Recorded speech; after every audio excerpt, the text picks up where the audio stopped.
안녕하세요. 수미래 한의원 이동훈 원장입니다. 저희 환자분들 실제로 출산하시고 오신 분들이 많으시죠. 근데 이분들이 이제 제일 중요하게 생각하시는 게 뭐냐면, 선생님 제가 골반이 원래도 좀 안 좋긴 했는데 임신하고 나서 혹은 임신 때 너무 골반이 많이 아파서 정말 아기만 빨리 출산할 때까지 기다렸다고, 그래서 지금 왔다고 하시는 경우도 있고, 임신 출산 다 문제 없었는데 최근에 갑자기 막 아프기 시작해요. 남편이 밟기도 하고 뭐 두드려 주기도 하고 그랬는데도 안 돼서 왔어요 라고 하시는 경우도 있습니다. 그래서 오늘은 이런 여러 가지 임신, 출산, 그리고 육아까지 전체적인 이제 골반에 대한 히스토리를 한번 얘기해 드려볼게요.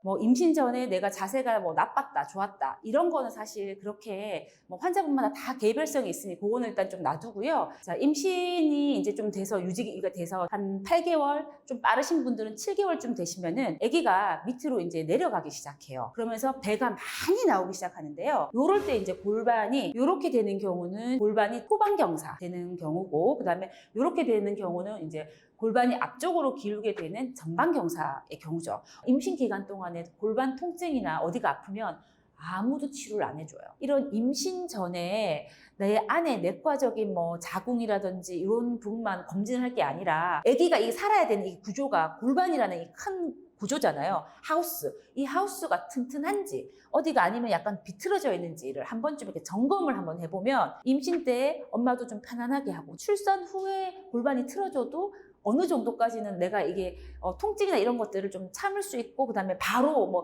병원을 가지 않을 정도로까지는 예방이 된다. 이렇게 설명할 수 있어요.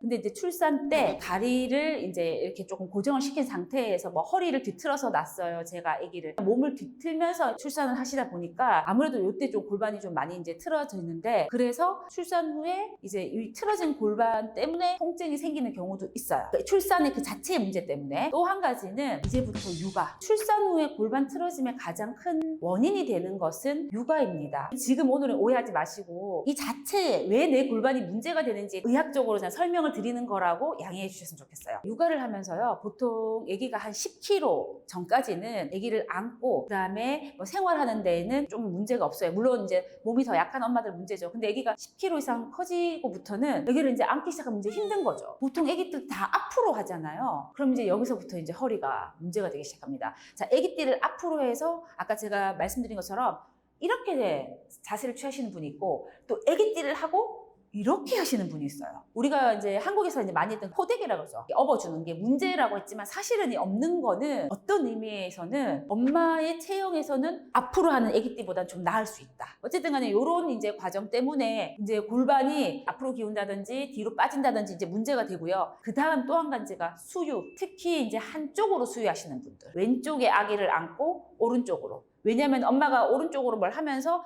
엄마도 뭐 핸드폰도 봐야 되고 아기가 또 뭐 흘리면 휴지도 닦아줘야 되고 하니까 왼쪽을 고정시켜 놓고 오른쪽으로 하다 보니 어깨가 보통 왼쪽이 많이 다들 올라가는 경우가 많아요. 그러면서 골반을 자꾸 한쪽으로 이렇게 뒤틀다 보니까 왼쪽 골반을 살짝 올리고 오른쪽 골반을 자꾸 낮추고, 임신 말기부터 출산 후 6개월까지는 릴렉신 호르몬이라 그래서요, 몸을 이완시키는, 그래서 출산이 용이하게 하기 쉬운 그때 그 릴렉신 호르몬 때문에 몸이 많이 이렇게 느슨해져 있고 이완되어 있어서 자꾸 내가 뭔가를 자꾸 이렇게 안아야 되고 들어야 되고 뭔가 계속 지속적인 자세를 취해야 되는 이런 문제들 때문에 골반이 틀어지고요. 그다음에 또 한 가지는 의외로 수면 습관 때문에요. 특히 한밤중에 야간 수유하시는 분들, 아기를 옆으로 누워놓고 엄마 이제 가슴을 대주고 같이 옆으로 자죠. 또 옆으로 자면은 골반이 또 눌리면서 이렇게 틀어질 수 있거든요. 엄마들은 다 알아요. 자기 골반이 자꾸 이게 뭔가 이렇게 틀어지는 것 같고 문제가 되는 것 같다 라고 이제 아는데, 내가 없어. 무조건 우리 아기가 편하고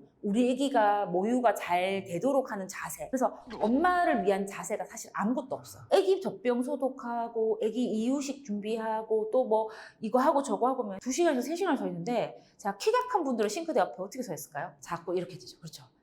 이렇게 돼요. 왜냐면 싱크대랑 나랑 맞춰야 되거든. 예를 들어서 제가 권해줄 수 있는 자세는 뭐냐면 스쿼트 많이 해주라. 자꾸 힘을 앞으로 주는 이 방향을 뒤로 이제 반대로, 애기 놓고 나서 완전 오리 엉덩이 됐어요 하시는 분도 있어요. 그런 분들은 반대로 무슨 운동을 해줘야 되냐면 간단하게 복근 운동.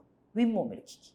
딱히 해줄 말이 없어요. 왜냐면 애기 오늘 이쪽으로 안아줬으니까 내일 이쪽으로 안아주세요. 오늘 애기 울어도 안아주지 마세요. 이렇게 얘기할 수가 없죠. 그러니까 엄마 막 아파도 계속 안아줘야 돼요. 그래서 이게 집에서 뭘 어떻게 하라고 말해줄 게 없어요. 나한테 오는 수밖에 없는데 혼자 도우미한테 맡겨놓기 불안하시니까. 산후의 골반이 진짜 좀 제일 사실 안 됐어.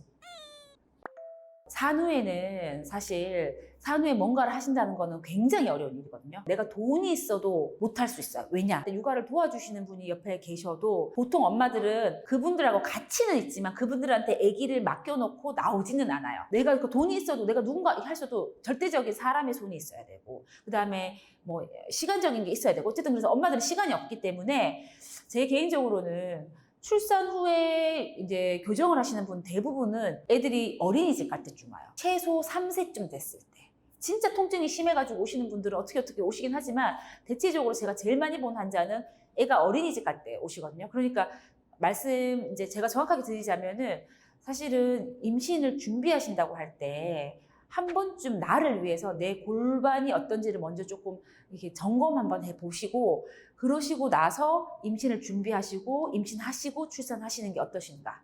그게 이제 제가 그 출산하신 엄마들한테 말씀드릴 수 있는 예방책과 예방책이자 치료책이라고 할 수 있어요.